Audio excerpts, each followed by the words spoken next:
Hello and welcome to SweetSpotDFS. This is a preview for the 2020 Waste Management Phoenix Open. Before I get into the preview, just want to go over a couple things. I'm going to change up a little bit. This is just going to be a preview video, so you're going to see it's a little shorter than usual.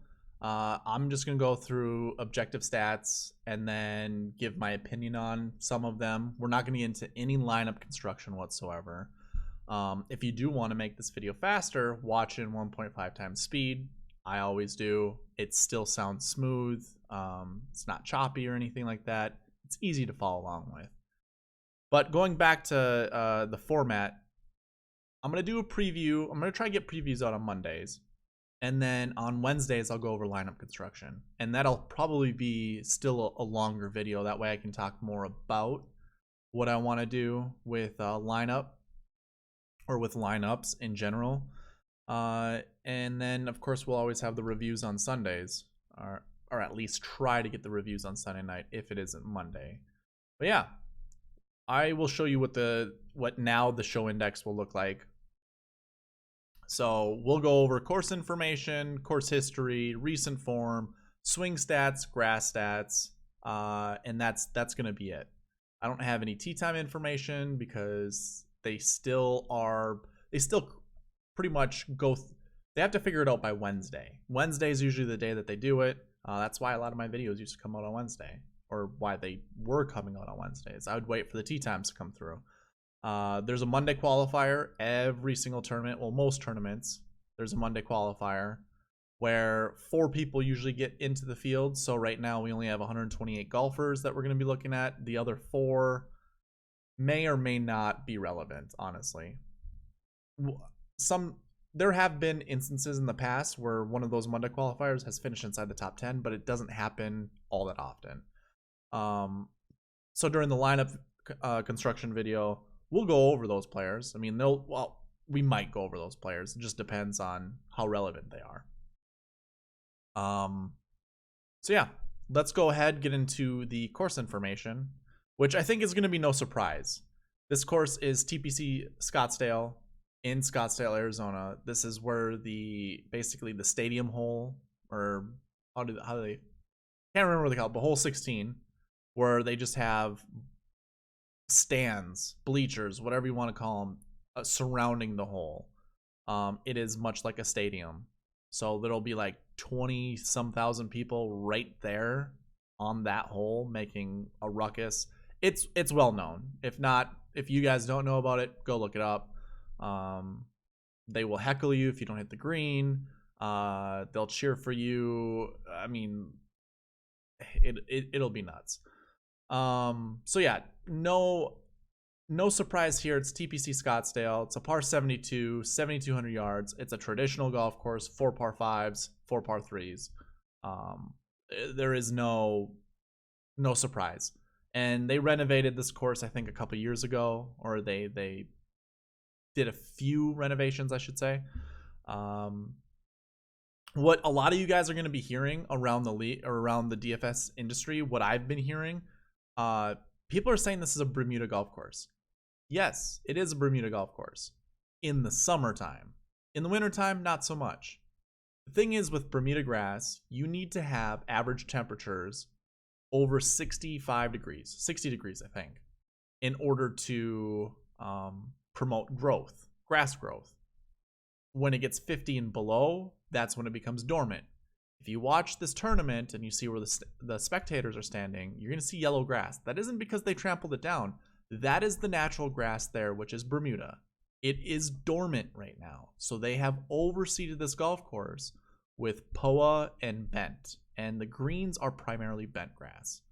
Actually, I should say the fairways and rough probably have more ryegrass in them.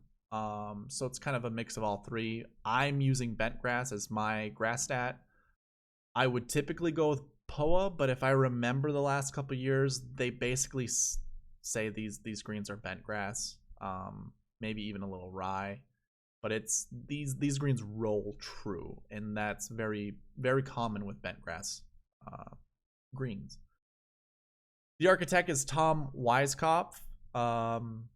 I know he has another course on tour that these guys play at. I just don't remember which one it is, and I don't think really there's going to be a correlation.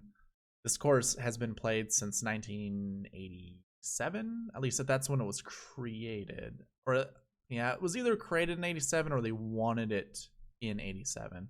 I don't remember. I don't have the stats in front of me, but it is something to keep in mind. Also, before I go any further, right below my finger, you can see some stats scrolling around. Those are all bent grass averages, and then we also have shots gained tee to green. Just added that. You can do whatever you want. The tee to green stuff probably not that prevalent this week. Let's go ahead and get into the spreadsheet. So I have the results tab up just to show you what the scores have looked like over the last 6 years. The winner's been around 17 under, 17, 18, 15. It's been very common, and you can see a lot of the same players up there. You see Hideki up there quite a bit. Woodland usually does pretty well here. Ricky does really well here. And we see one instance of Justin Thomas here, which was I think his first time playing in a long time, I want to believe. Maybe not. We'll see that in the course history. So yeah. The scores will be decent. And I bet you anything, if the weather's perfect, the winning score will actually be 20 under. Because the golfers nowadays are, believe it or not, better than they were. Oh, here's a good fill tournament. I just think that this is going to be a year where the scores will be low. So we'll want to look at birdie or better, or people just who can get on streaks, pretty easily. Going into the course history, I have it already sorted by who's playing. I have it sorted I have it filtered by who's playing. I have it sorted by average finishing position. You can see column L here has events played, best finish, and then top 10s. So I look at that stuff. Or I should say, when it comes to course history, I like to look at that information. A couple first timers here that have good course history. I would say, you can play these guys, but I would divert your eyes down to players who've played here quite a bit. Rahm hasn't had a better finish than 5th, but hasn't had a worse finish than 16th. At his price point, I don't know if it's worth it, in all honesty. 5th place. Now, don't get me wrong. Like, he can win this tournament, hands down. He's obviously that good. But I guess the win equity isn't that great when looking at his course history. I will play some Jon Rahm, but he's going to basically be my Rory McIlroy of last week, where I played some Rory McIlroy. Out of the 59 lineups I had, I think I only played him in 7. So that's probably going to be the ratio I'm going to play Jon Rahm in. Like, I just don't want to miss out if he does do well. Matt Kuchar, without his 30th place here, now I get it. I like doing this a lot just to show you what the average would be over the 3 tournaments. That's going to be good, especially for his price this week. I think, he just won a tournament over in Singapore, which was 2 weeks ago. He's been able to get used to the jet lag, or at least get over the jet lag, I should say. Unlike Justin Rose last week, Justin Rose tried playing a week after playing at that Singapore event, and he had to fly over a 16-hour difference in time, and he missed the cut. Didn't work out for him. I liked it. I like Kuchar, though. Kuchar would be a good play. Of course, you can see the other guys here. One, obviously, Hideki Matsuyama. If we get rid of his withdraw, which I always put as 90, 4.6, that was his average finishing position over 5 tournaments. It's pretty phenomenal. He is definitely the horse for the course. I would definitely play as much Hideki as you probably possibly can. We see right underneath him, we have Brendan Steele, who also has good course history. If we take away his miscut from last year, which, he didn't play well last year, he was in the running for winning a tournament this year. He could be a good play. I don't remember what his price point is, but getting rid of that miscut, 12.33 average finishing position, that's pretty good. Bubba Watson, once again, another player just like Brendan Steele. We get rid of his miscut, 12.83. Very similar, and maybe worth the play. I will look further into it, when it comes to lineup construction, how much Bubba exposure I want. I do like where he's trending, but you know, he was actually like the 5th or 4th highest score last week. So, you know, at a hard Torrey Pines, that's pretty darn good. I would take that into consideration. And then, you know, we've got some other golfers down here. Webb is a notable player to think about. You know, take away his miscut, 11.5. It's better than Bubba. Zach Johnson probably won't play much, although he is trending a little bit up. We have Martin Laird, who has done well here quite a bit, and I believe he has residence in this area in Phoenix. Yeah, those are your top guys for course history. We'll get into the recent form. And I'll just get right to the 2019 recent form, where you can see, much like what the recent form spreadsheets look like, you know, when we go through the review videos, you're gonna see similar here. I just was messing around with this last year around this time, so I was kind of figuring it out. That's why you see my process as opposed to the optimal lineup, or I should say not as opposed to the optimal lineup, as opposed to the big GPP that I usually would play in each week. The top score there, that is. Anyways, you can see the optimal lineup, all these little tick marks. Ricky Fowler, 9,400. Like, that was probably, you know, misprice. Justin Thomas was probably the second highest scoring or highest price guy underneath Rahm, and then Hideki Matsuyama was also one of the top guys. So you can kind of see the top guys will, just like last week, they're going to show up at this event. I mean, this isn't a hard golf course. It's a very scoreable golf course. 17 is a drivable par 4 after the, you know, the big hole 16. The big hole 16. The 16 where this tournament is known for. You get out of that gauntlet and you go to the 17th, which is a drivable par 4 with water surrounding the green on just about 70% of it. It's definitely a huge risk and reward hole. We've seen Ricky Fowler at hole 17 blow up. I think we've also seen Benan blow up there. Anyways, one thing I want to avert your eyes to, this last year finishing position, just look at how many golfers finished inside the top 20. We're going to see at least 3 golfers, and I guarantee you when we get to the bucket scores during the lineup construction, that is going to be the biggest telltale sign of success here. But I want you to look at the winners between last year and last week.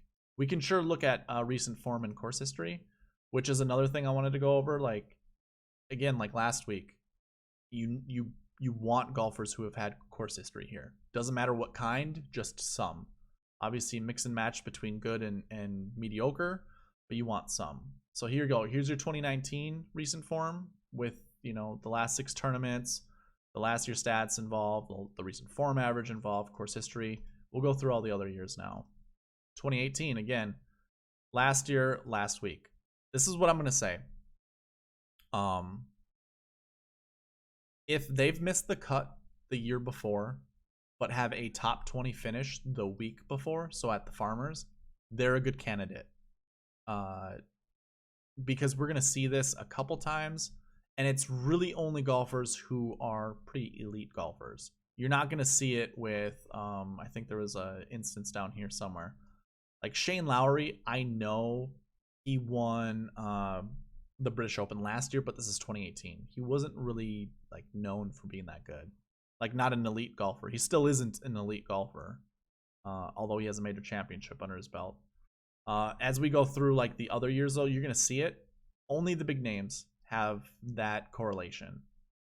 Going into 2017, here we have the opposite effect, a top 10 or a top 20 and a missed cut the week before. That's something to look at as well. That's different than what Gary Woodland did. He had a missed cut the year before, but a top 20 the week before. But having some form coming here after the Farmers is pretty indicative of success here as well. Maybe not so much in 2019, but you still have a bunch of top 10 positions here. And then obviously these golfers are kind of elite golfers, pretty close. Thomas, obviously. Kuchar, probably like A-. Same with Bubba Watson. You can't discount the 2 majors that Bubba has, and like Jeez. Does he have 10? Yeah, he has over 10 PGA wins now. So, those are really good golfers. Ches Reavie, this is kind of a golf course that he's going to be good at because you don't need to be a bomber to do well here. But anyways, playing the week before is a pretty good indicator of success here. And again, that last year, although we get to 2016, I was just about to say that the last year top 20, finishes, you just see it a bunch of times. Like, this is top 5 stats here. Obviously, the winner in second place did not have a top 20 the year before, but golfers inside this top 5, which are going to have high scores for DraftKings, there you go, top 20 stats from the year before. Again, 2016, not so much, but your winner did, and he had a miscut the week before. Yeah, I think if we were to go down and look for this top 20 and a miscut, it just doesn't work all the time for some of these players, like Daniel Berger. He's not an elite golfer. Can't remember. I remember seeing them all over the place, so I apologize for not knowing exactly where these guys are. Didn't care to really make a note for it. I guess I haven't really been paying attention to the miscuts to see if they had any top 20s the week before. Here you go. Jonas Blix, not an elite golfer. So anyways, my whole shtick with that is, like, find an elite golfer that has either a miscut the year before and a top 20 the week before, or do it the opposite way, because for whatever reason it looks like a trend that does well. This is actually a year where the American Express was the tournament prior to, as you can see, the Farmers Insurance Open preceded this event, but in 2015 they kind of shook up the schedule a little bit and then reverted it back to what it looked like before. So yeah, we have the American Express, far different tournament, different field, just not going to have like elite golfers there, but we do see top 20 last year stats. So again, it's something to look at. We're also venturing into where my stats kind of stop. So 2013 is how far I go back when I look at stats. So now we only have 2 years of course history. Probably not going to find a lot of golfers here that have course history. John Rahm would have been his first tournament. Jordan Spieth, I think he was a rookie this year. I think this is when he won the Masters. Daniel Berger, I think, was a rookie. So this actually was pretty good for rookies. I don't know about Brooks Koepka at that time. But anyways, top 20. And then I guess what I would say is rookies who obviously have kind of an elite potential. You know who I'm talking about? Or newbies like Sung J M, although I think he played here last year. But I think we have Victor Hovland in the field. We'll get through that when we get to the DK page, and we can talk more about those golfers. I won't waste more time here. But again, here you go. Last year, finishing inside the top 20. There you go with your 85, and then a top 10 or top 20 the week before. Graham Dillette, not really an elite golfer, not even back then. But we can see that same with Pat Perez. It's something. Phil didn't do so well there, so that's an elite golfer that didn't do well. So that's one instance. David Hearn is definitely not one of those types of golfers. Charlie Hoffman, he's B level. James Hahn, nope. So anyways, that's all I have for course history. What I do want to actually get into, we'll get into the swing stats soon, but part of it is going to be looking at our past, or my past spreadsheets. So this is the 2019 DK page. Obviously you can see that right over there. The little tab that's highlighted. We can look at information here, and this is when I finally started getting into my spreadsheet process. We have fantasy points per game, odds. If you look at the odds, again, kind of your favorites did pretty well here. Chris Stroud, really the only oddball in this whole group, but anyone 101 and better, those were your guys that we're going to find themselves inside the top 10. Or at least last year, that's what happened. The other thing I want you guys to look at, we'll get into the grass stats soon, but overall bent average, all of it is in the yellow and orange. So it's pretty good. I don't think it is the top stats. I think I looked at this yesterday. So we have some missed cuts in there. But overall, finding someone with good stats in bent grass, it's gonna be helpful. Obviously your top guys here, 1st and 10th. Tony Finau, for whatever reason, didn't do well, but then your next 2 guys after that, top 20 finishes as well. Of course, more elite golfers. We can make a case for any of these. Daniel Berger was getting over injuries. Steve Stricker's old. Beau Hosler, I think he might actually be a good play for this year, thinking about it. Phil Mickelson, I don't know what the heck happened to him last year. I don't remember. I wasn't creating these videos, so I can't go back and look at it just to see. But either way, you have a lot of top 20 finishes inside the top 20 of bent grass stats. I'll go ahead and revert it back to the result. Course history, recent form, it's all those stats. If I were to hide all of this information and then we look at the swing stats here, I had scrambling as a metric to look at. Not the biggest. I don't do that anymore. I don't look at that stuff. That's more of the around the green that I'm looking at. And here are your rankings. So you know how I do it now goes by the actual score that they have, or the metric that they have, the data that the shots gained actually goes off of. But here I have ranking not in the field but overall, so it doesn't really help. I guess we have to sort everything out. Shots gained tee to green actually looks pretty good. A lot of top 20 finishes there. I'm sorry for rambling at that last bit. I should have just been going straight to this. Off the tee, we have a few top 20s. A lot of missed cuts, so off the tee, not the greatest. Approach stats. So again, these are your top 20 golfers here. Don't mind the score that I have here. Again, this represents like the whole. If I went to this 2019 PGA stats page, I'm taking this ranking right here. So I'm looking at this ranking and obviously I also ranked all of them by sorting, highest to lowest, and then ranking them. So I'm taking just the rank scores, not the actual shots gained scores, and applying them to my 2019 DK. That's just how I was doing it then. Not the greatest. So this is in the field your top 20 golfers right here. This is actually top 18. And you do see a lot of golfers inside the top 20. So approach is definitely something to look at. Around the green probably isn't going to be. Yeah, don't look at around the green. Putting, yep, that's no surprise. Proximity, doesn't really matter. Green and reg, getting close because that's more of an approach stat. But, I mean, that's a pretty solid core of golfers there. You wouldn't be able to fit them. Yeah, you wouldn't be able to fit them in a salary. But getting a little closer, scrambling, not the greatest. Birdie or better. Now we get a bit more golfers inside the top 20, so that's definitely something to look at.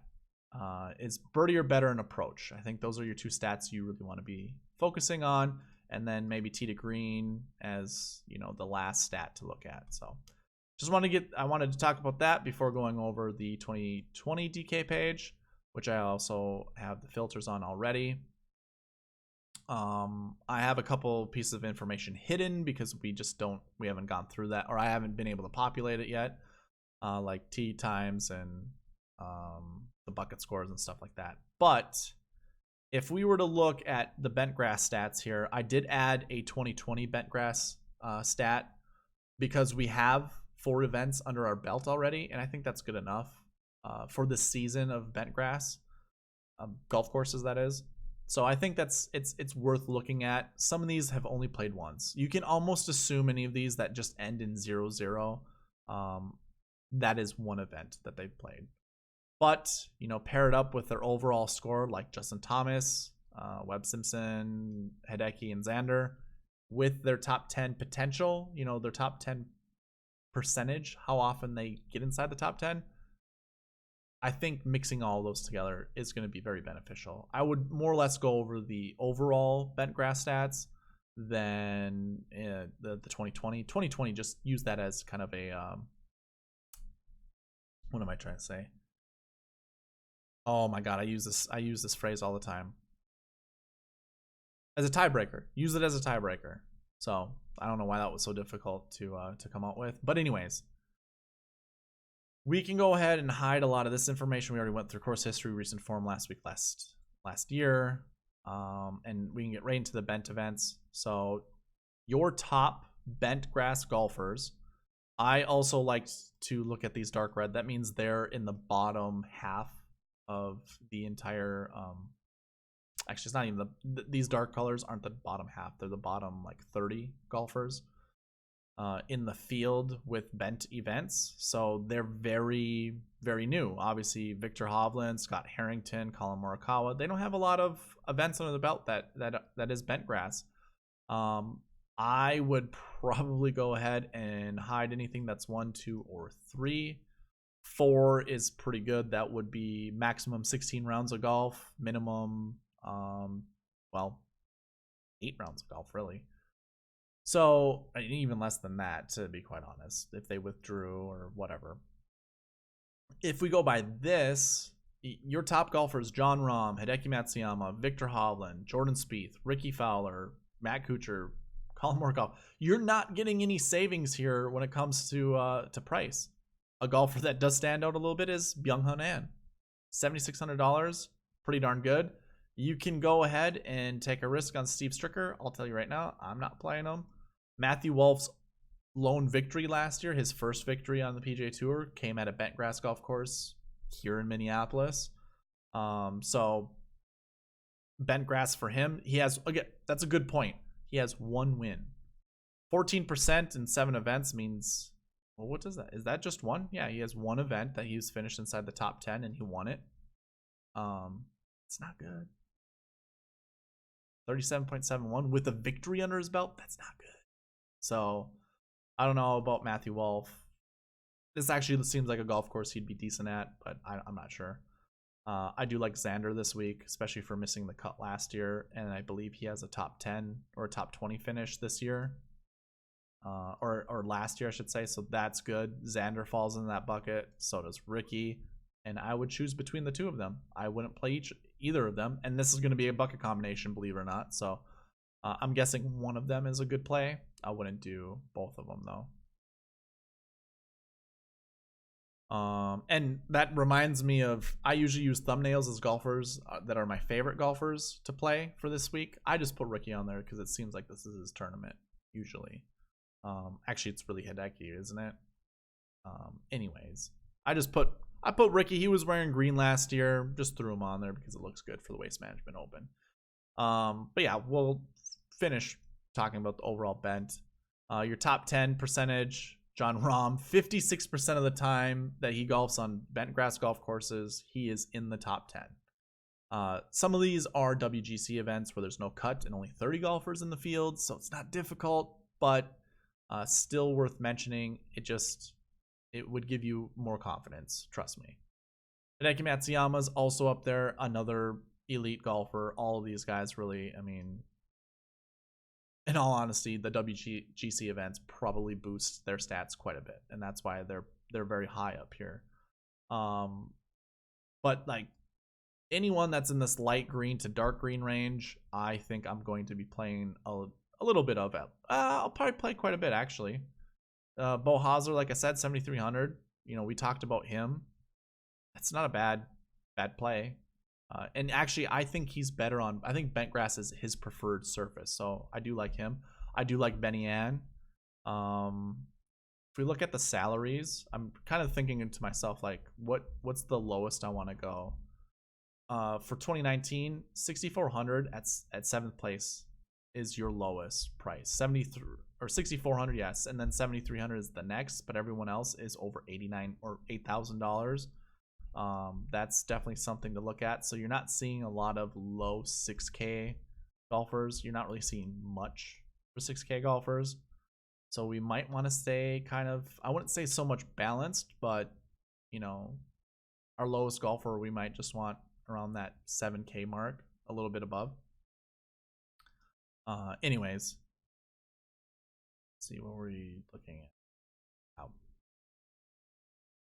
Oh, we're looking at these golfers. So yeah, Zach Johnson, Bo Hosler, Ben An, maybe Daniel Berger, although 7,800 is a little bit expensive for someone like him at this time of the year. Yeah, I would keep that in mind, and I would definitely, I like Ben An. I mean, he has done well here before, but yeah, I'll sprinkle in some of these guys. I'm not gonna go over 2020 DK stats.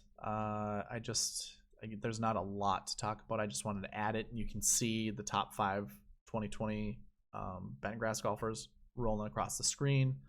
We'll scroll over. So we wanted to look at approach, right?